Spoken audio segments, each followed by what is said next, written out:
Economic times की report ये कहती है माय डियर फ्रेंड्स कि 75% लोगों ने एसआईपी स्टॉप कर दी है। सोचो 75% लोग। एसआईपी की अगर बात करें ना तो 29,529 करोड़ रुपए इनफ्लो हुए हैं मार्केट में। लेकिन क्या मतलब जब 75% लोगों ने अपनी एसआईपी बंद कर दिया है? पता है कारण क्या है? बहुत सारे कारण हैं। उन कारणों को जब जानोगे ना तो आपको समझ में आएगा कि आपने गलती से कितने सारे गलत गलत फंड्स में आपने निवेश कर दिया है। चलो, बहुत सारी गलती हुई हमसे 2024-25। हमारे साथ कुछ ऐसी चीजें भी हुई जहां यह सपना दिखाया गया कि भाई ऐसे ऐसे फंड में डाल दो। करेक्ट, दिखाऊंगा मैं आपको, अभी पूरा रियल डेटा होने वाला है। अब हमने डाला, आज हम फंसे हुए हैं ऐसे फंड में। तो 2026 में अगर आप म्यूचुअल फंड में निवेश प्लान कर रहे हो, मैं आपसे रिक्वेस्ट करूंगा, मैं कुछ कैटेगरी के फंड्स आपको दिखाने वाला हूं। ऐसे फंड में गलती से मत कर देना, क्योंकि नुकसान नहीं होगा सर, बहुत नुकसान हो जाएगा। फंसे रहोगे बहुत दिनों तक, फिर म्यूचुअल फंड को गालियां दोगे कि भाई म्यूचुअल फंड खराब है। ठीक है, तो आज की वीडियो में वही सब डिस्कस करने वाले हैं। कौन कौन से फंड 2024-25 में जो गलती हुई है, अब नहीं, हम बताने वाले हैं कौन कौन सी गलती हुई है और हमसे करवाया गया है, वो चीज मैं बात करूंगा। आपके पोर्टफोलियो हेल्थ चेक के बारे में बात करेंगे, क्योंकि काफी लोग पोर्टफोलियो लगातार भेजते हैं, उसको भी देखेंगे। लेकिन उससे पहले फ्री व्हाट्सएप ग्रुप का डिस्क्रिप्शन में लिंक डाल दिया है। जो लोग स्टॉक मार्केट रिलेटेड चीजों को लेकर इंटरेस्टेड हैं, न्यूज को लेकर इंटरेस्टेड है, बहुत सारे स्टॉक को लेकर फंडामेंटल एनालिसिस नहीं कर पाते, बहुत सारे स्टॉक्स में एंट्री एग्जिट उनको नहीं पता होता, तो हमारे लिए फ्री व्हाट्सएप ग्रुप मैंने आप लोग के लिए रखा है। डिस्क्रिप्शन पे लिंक है, जरूर ज्वाइन करना। लेकिन कोई भी आपको चार्ज पे नहीं करना है, मैं बार बार कह रहा हूं, पहले भी कहा था, कोई चार्ज में नहीं करना, 1 रुपए यहां आपको नहीं देना है, ओनली फ्री लर्निंग के लिए है। ठीक है, अगर आपको कोई पेमेंट आपसे मांगता भी तो प्लीज आप मुझे इंफॉर्म करना मेरे व्हाट्सएप नंबर पर। ठीक है, ध्यान रखना इन चीजों को लेके, डिस्क्रिप्शन पे दिया है फ्री लर्निंग के लिए। चलो मूव करते हैं कि भाई ऐसे कौन कौन से फंड हैं जिसको लेके थोड़ा सा आपको ना बड़ा आपको ध्यान रखना पड़ेगा। सबसे पहले, जी हां, हमारे साथ ये हुआ था, याद करो 2025 की कहानी। 2025 में लोकसभा चुनाव हुआ, उससे पहले क्या हुआ था? उससे पहले बजट पेश किया गया था। याद करो वो समय, थोड़ा सा फ्लैशबैक में जाओ। बहुत सारे फंड लगातार निवेश करवाए गए थे। निवेश क्या करवाना गया? बोला गया था कि हम ना इस कैटेगरी के सेक्टर में निवेश करने वाले हैं। याद कीजिए, जी हां, 2025 लोकसभा चुनाव, बजट भी आया। बजट में कहा गया कि भाई साहब कंजप्शन सेक्टर पे, ये मैंने एग्जांपल के लिए लिखा है, डेटा ऊपर नीचे हो सकता है, कंजप्शन सेक्टर में हम 2000 करोड़ रुपए इन्वेस्ट करेगी सरकार। एनर्जी सेक्टर में 1200 इन्वेस्ट करेगी सरकार, 1200 करोड़।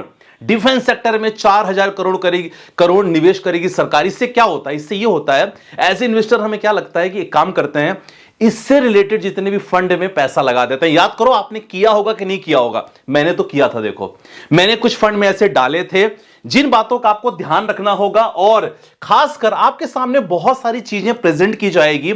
अभी फिर बजट आने वाला है, क्या बोला जाएगा? ईवी में बहुत स्कोप है, इससे related fund, PSU theme, pharma, AI theme, ये बहुत चल रहा है। एआई थीम की अगर बात करें, ईवी को लेके बात करें, ऐसे सेक्टर में हो सकता है कि बताया जाएगा कि भाई बहुत पैसे हम निवेश करने वाले हैं, लेकिन सर आपको यहां भर के पैसे निवेश नहीं कर देने हैं। यही हमें रोकना है खुद को कि भाई ऐसी कंडीशन में हाइप बेस्ड थेमेटिक फंड में हमें पैसे नहीं डाल देना है आंख बंद करके, नहीं तो फंसे रहोगे पूरे साल तक। नोट करना है मेरी बात, क्योंकि हो सकता है आप लोग के साथ ऐसा हुआ होगा। कमेंट में मेंशन करो ऐसा कौन सा थीमेटिक फंड है जिसमें आज आप फंसे हुए हो, मैं उस पर रिप्लाई कर दूंगा कि आपको क्या करना है। पहले फंड। सेकंड है ये, भाई ये बहुत चल रहा है, बहुत ज्यादा चल रहा है, और ऐसे फंड से मैं तो खुद दूर रहता हूं। देखो, मैं आपको भी कहूंगा दूर रहने के लिए, क्योंकि हो सकता है कि बिल्कुल नए फंड्स हो सकता है कि किसी बड़े हो सकता है कि बड़े फंड हाउस का नाम मेंशन हो सकता है कोई बड़ा नाम हो, आपको पता हो रहा है मैं किसके बारे में बात कर रहा हूं। हो सकता है कोई बड़े नाम से फंड आपके मार्केट में आया हो और लगातार मार्केटिंग की जा रही हो, भाई इस फंड में निवेश करो, इस फंड में निवेश करो। हमें क्यों नहीं करना चाहिए, उसके पीछे रीजन क्या है? देखो, कोई पास्ट परफॉर्मेंस नहीं है हमारे पास। क्या है? बिल्कुल भी नहीं है सर कोई पास्ट परफॉर्मेंस कि उस फंड ने पिछले साल क्या किया है, 2 साल क्या किया है, 3 साल किया है, नहीं है तो क्यों करना? सिंपल सी बात है ना। दूसरी इंपॉर्टेंट, कोई ट्रैक रिकॉर्ड नहीं है। ट्रैक रिकॉर्ड मतलब इन द सेंस कि कब इसका नेगेटिव आया, कब पॉजिटिव आया, कुछ हमें पता नहीं है। थर्ड चीज, मार्केटिंग, बहुत अच्छी खासी मार्केटिंग हुई है उस फंड को लेके, बहुत सारे स्ट्रैटेजी को देखे लाइटिंग किया गया है, मतलब उसके बारे में बताया जा रहा है बहुत सारे मीडिया में कि भाई ये फंड आया है, इस फंड ने लॉन्च किया, ये इस फंड ने इसके साथ मिलकर काम किया। आपको पता चल रहा होगा, नाम नहीं ले सकता, लेकिन आपको पता होगा कि भाई किस फंड के बारे में बता रहा हूं। जिनको पता हो कमेंट सेक्शन में मेंशन कर सकता है कि नया नया फंड है, बहुत हाइप क्रिएट की गई उस फंड के बारे में और धीरे धीरे करके मार्केट में लाया जा रहा है। ठीक है, वो देखो एक्सपेंस रेशियो भी चेक करना बहुत अच्छा, ऐसे फंड के एक्सपेंस रेशियो बहुत हाई होते हैं। तो पहला मैंने क्या बताया, पहले बताया कि भाई सरकार की तरफ से कहीं भी तरफ से अगर हो सकता है वीडियो भाई डिलीट भी हो सकता है, क्योंकि मैं गवर्नमेंट का अगर कर रहा हूं तो हो सकता है डिलीट कर दें लोग, लेकिन आई एम हैप्पी कि आप तक वीडियो पहुंच गई, आप लोगों ने देख लिया है। हो सकता है कुछ बजट पेश किया गया हो, भाई इस सेक्टर को हम पैसा देंगे और उससे रिलेटेड फंड में इनडायरेक्टली हमें अट्रैक्ट करने की कोशिश की जा रही हो, हमें नहीं करना है, ध्यान रखना। दूसरा मैंने आपको बता दिया है। तीसरा सर, तीसरा कौन सा रहेगा? जी हां, over heated micro cap funds. आजकल क्या होता है, बहुत सारे माइक्रो कैप कैटेगरी के फंड्स हैं, माइक्रो कैप 250 इंडेक्स की बात करें, बहुत सारे ऐसे हैं जिनमें लगातार और बोला जाता है कि भाई इसमें आप निवेश करो, लेकिन अभी आपको समझ में आना चाहिए भाई वैल्यूएशन बहुत हाई है। अगर ऐसे देखो, अगर मान लो माइक्रो कैप 250 ऐसे फंड्स में अगर निवेश करते हो जिसकी कैटेगरी मतलब अच्छी खासी कैटेगरी 250 उससे रैंक से ऊपर हो, सर ऐसे में अगर मार्केट में करेक्शन होती है, सबसे ज्यादा फॉल आपको इसी फंड्स में देखने को मिलेंगे। तो आपके अपने फंड्स में निवेश नहीं करना चाहिए। देखो मैं आपको बताने वाला हूं, क्योंकि मुझे मालूम है कि आप अभी तक वीडियो में हो तो समझ लो बड़ा अच्छा आपने काम किया, क्योंकि आपको फंड को किस तरह डिवाइड करना है ये आपको लास्ट में पता चलने वाला है। ठीक है, तो पेशेंस बने रहना, वीडियो को लाइक कर देना अगर आपको वीडियो पसंद आ रही होगी तो, ठीक है ना। अब इंपॉर्टेंट है, क्योंकि क्या होता है ना, ऐसे जो माइक्रो कैप के जो फंड्स होते हैं ना सर, इसमें इन्वेस्टर बिल्कुल टॉप पे एंट्री मारता है। ऑलरेडी फंड ने एंट्री रिटर्न दे दिया, क्योंकि पास्ट रिकॉर्ड ज्यादा किसी को पता नहीं था। ऑलरेडी रिटर्न एग्जांपल रिटर्न दिख रहा है 25 से 30%, इन्वेस्टर बिल्कुल टॉप पे एंट्री मारेगा। तो ध्यान रखना, ऐसे आपको माइक्रो कैप फंड से भी दूर रहना, थोड़ा अपने आप को समझना होगा। ठीक है, अगला इंपॉर्टेंट है, बहुत सारे ऐसे फंड्स होते हैं, अगर आपने डिस्ट्रीब्यूटर से लिया है, अगर आपने किसी एजेंसी से लिया है फंड्स ना, तो उन पे दबाव होता है कि भाई नए फंड जो लॉन्च हो रहे हैं ना, इस फंड पे जल्दी से जल्दी लोगों का सब्सक्रिप्शन होना चाहिए, सबसे इंपॉर्टेंट बात है। अब लोग क्या होता है, ऐसे फंड में क्या होता है ना, एक्सपेंस रेशियो बहुत ज्यादा होता है, यही एक्सपेंस रेशियो उनका कमीशन बनता है। तो ऐसे फंड जिनका एक्सपेंस रेशियो 2 से ज्यादा है या 2 के आसपास हो, नहीं लेना चाहिए आपको। इनफैक्ट मैं तो ये भी कहता हूं कि अगर 1% एक्सपेंस रेशियो हो तो भी आपको नहीं लेना चाहिए, क्योंकि ये खर्चा होता है जो नॉर्मली एएमसी को दिया जाता है। बेसिकली एएमसी चार्ज करती है। डायरेक्ट म्यूचुअल फंड्स में आप करते हो किसी ऐप के जरिए, but app should be authentic, है ना, ऑथेंटिक ऐप होना चाहिए। अगर आप कर रहे हो, डेफिनेटली आपका एक्सपेंस रेशियो 1% से कम हो, कोई दिक्कत वाली बात नहीं है। अगला इंपॉर्टेंट है सर, पांचवा है, वो है कंसिस्टेंसी पुअर परफॉर्मेंस। आप अपने फंड्स को देख रहे हो, चलो ठीक है, mutual fund is talking about the long term. Long term मतलब ये नहीं कि भाई 6 साल तक आपका फंड परफॉर्म नहीं कर रहा है, अपने बेंचमार्क को बीट नहीं कर पा रहा है, तो भी आप क्या कर रहे हो, बने हो कि अरे यार लोग कहते हैं कि बने रहना। ऐसा नहीं होता। 5 साल एक ऐसा वक्त होता है कि अगर आपको फंड ने परफॉर्म नहीं किया, सर आपको उस फंड से एग्जिट करना बहुत इंपॉर्टेंट है। ये भी चेकआउट करो, बहुत सारे हर एप्लीकेशन में मिल जाता है कि भाई फंड मैनेजर चेंज तो नहीं हो रहे हैं। फंड मैनेजर का टेन्योर देखो कि आपके फंड में जो फंड मैनेजर हैं, ऐसा तो नहीं कि भाई 2 साल में 1 साल में फंड मैनेजर चेंज हो रहे हो। ये भी बहुत इंपॉर्टेंट होता है, जो किसी को पता नहीं चलता।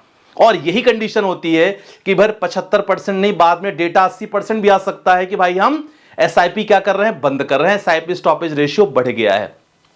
तो ये मेरे तरफ से अवेयरनेस वीडियो भाई कि आपको ध्यान रखना चाहिए। फंड मैनेजर का भी देखो हिसाब किताब, बेंचमार्क को भी देखो कि क्या बीट कर पा रहे कि नहीं कर पा रहे। ठीक है, आई होप समझ में आ गया होगा। अब इंपॉर्टेंट है संदीप भाई, ये तो ज्ञान ठीक हो गया, समझ में आ गया कि भाई ऐसे फंड से हम दूर रहेंगे।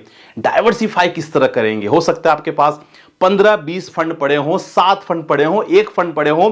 कैसे ऐसे डाइवर्सिफाई करें कि भाई तनाव मुक्त जिंदगी जी सके। भाई जिंदगी में ना बहुत सारी चीजें और भी टेंशन है, मतलब लाइफ में केवल एक टेंशन नहीं है यार, ऑलरेडी बहुत सारी चीजें पड़ी हुई हैं, हम एक और टेंशन क्यों ले। तो सबसे इंपॉर्टेंट है कि आप ना इस तरह अपने फंड्स को डाइवर्सिफाई कर लो, बहुत अच्छा रहेगा। ठीक है ना। और जिसको नहीं आता, आप हमसे जुड़ जाना पोर्टफोलियो के लिए, म्यूचुअल फंड का पोर्टफोलियो के लिए। मेरे नंबर पे ही कोऑर्डिनेट करना। I am not talking about that WhatsApp group. मेरे नंबर पे कोऑर्डिनेट करना। छोटी मोटी सब्सक्रिप्शन फीस रहती है या 1 ईयर तक के लिए रहती है, मतलब एक बहुत ही सस्ती। तो आप अपने पोर्टफोलियो को डाइवर्सिफाई भी करवा सकते हो, ठीक है। लेकिन इंपॉर्टेंट है, अगर आपको नहीं करना कोई बात नहीं, सीख लो और यहां अपने कमेंट्स कर दिया करना। कहां? यूट्यूब में ही कमेंट कर दोगे तो आपके कमेंट कभी ना कभी ले लिए जाएंगे। अब मेरा कहने का मतलब है कि डाइवर्सिफाई अगर करना है तो कैसे करना है। देखो मैंने सिंपल इस तरह डिवाइड किया, मैं भी इस तरह करता हूं portfolio. Small cap, mid cap, flexi, mid and large cap, thematic fund. मैं बेसिकली, हो सकता है सबका अलग अलग कैटेगरी होगा निवेश करने का, मैं केवल इसी में करता हूं। देखो स्मॉल कैप में 30%, मिड कैप में 20%, फ्लेक्सी में 20%, मिड एंड लार्ज कैप में 20% और थीमेटिक फंड में 10%। लोग थीमेटिक फंड में 50-60% डाल देते हैं, लेकिन मैं बोल रहा हूं 10%। ये टोटल है, आप इसकी फोटो भी स्नैप कर सकते हो, ठीक है। चलो अब आपके कुछ पोर्टफोलियो पे आ जाते हैं। चलो पोर्टफोलियो है सर, 2 साल से एक ही फंड में निवेश कर रहा हूं स्मॉल कैप में। I am aggressive for 20 years. एक ही फंड में कर रहे हो 2 साल से, लॉन्ग टर्म का प्लान बहुत इंपॉर्टेंट रहेगा। अगला क्वेश्चन सर, रिटायरमेंट के लिए पैसे डालूं और उस पर टैक्स फ्री कैसे करें, फिर फॉर्म कैसे लगाएं ताकि टैक्स ना कटे। देखो टैक्स नॉर्मल सरकार तो टैक्स आपको लेगी ही, लेकिन थोड़े बहुत जो 1.5 लाख रुपए तक बचा सकते हो वो टैक्स सेविंग फंड्स में आप डाल सकते हो, उतना आप जरूर बचा लोगे सर। बाकी पूरी तरह टैक्स बचाने के लिए आपको जितना आपका कैपिटल गेन टैक्स हो रहा है, कोशिश करो उतने का प्लॉट वगैरह ले लो या घर ले लो, तो आपका टैक्स पूरी तरह माफ हो जाता है। जब आपका ये चीजों को लेके अलग से मैंने वीडियो बनाया है चैनल पे, देख लेना, डाउट होगा तो व्हाट्सएप पे पूछ लेना। चलो अगला क्वेश्चन है सर, संदीप भाई मेरे पहले 35,000 की एसआईपी थी, आज 65,000 की हो गई, बहुत बढ़िया। Axis gold fund, Nippon multi cap, HDFC focus 30 fund में स्टार्ट कर दिया है, 10 साल तक लगातार करूंगा, मार्केट गिरने में लमसम भी करता हूं। बहुत बढ़िया अमित भाई, thank you so much guiding, very good. कोई बात नहीं, आपसे एसआईपी स्टार्ट करी थी, 1.5 साल हो गए हैं, XIR 10% हो गया, FDRD से अच्छा, बहुत बढ़िया है Amit. Everyone should learn from Amit भाई कि देखो क्या उन्होंने स्ट्रैटेजी बनाई, बहुत बढ़िया यार। 2018 से कर रहा हूं एसआईपी सर, प्लीज सजेस्ट करें प्लान सही कि नहीं। HDFC flexi cap, Aditya Sun Life, Nippon India multi cap, SBI mid cap, large cap, बहुत बढ़िया है। Lumpsum large and mid cap, SBI energy fund में किया, energy fund sectorial fund, more than 5 years का प्लान करना, HDFC innovation fund more than 5 years का plan करना, हाँ ये defence fund more than 5 years का प्लान करना, thematic fund should be more than 5 years. अगला क्वेश्चन ले लेते हैं सर जी, रिव्यू कर लीजिएगा, पोर्टफोलियो 1 साल से निवेश कर रहा हूं, 2 करोड़ का टारगेट है 21 इयर्स में। एचडीएफसी का, एसबीआई स्मॉल कैप, पराग पारिक, कोटक मल्टी कैप, बंधन स्मॉल कैप, 3 दूनी 6, 3 तिहाई 9, 9 5 14, 14 5 19, 19,000 की एसआईपी चल रही है, 2 करोड़ का टारगेट। थोड़ा सारा टारगेट आपका मतलब थोड़ा आप 19 की जगह में कम से कम कोशिश करो कि आप इसमें लगभग ना प्लान करो, 3-4 हजार के एसआईपी और बढ़ा दो, तब जाके आपका टारगेट हो सकता है पूरा।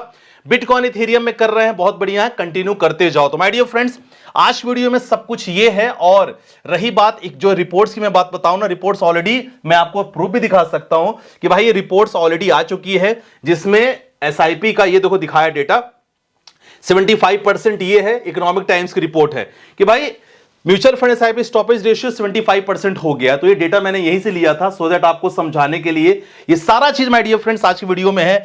आई होप जो गलती हुई सो हुई, अब 2026 में आप बहुत ध्यान से सिलेक्शन करोगे म्यूचुअल फंड्स का। कोई डाउट होगा मेरा नंबर है, कर सकते हो। बाकी फ्री व्हाट्सएप ग्रुप में आप ज्वाइन कर सकते हो, वहां कुछ भी आपको चार्ज मत देना। कोई आपसे चार्ज मांगे तो प्लीज कोई भी चीज के लिए you can consult me over the WhatsApp. Thank you so much guys, take care. बाकी अपना ध्यान रखिएगा, अपने परिवार का ध्यान रखिएगा। जय हिंद।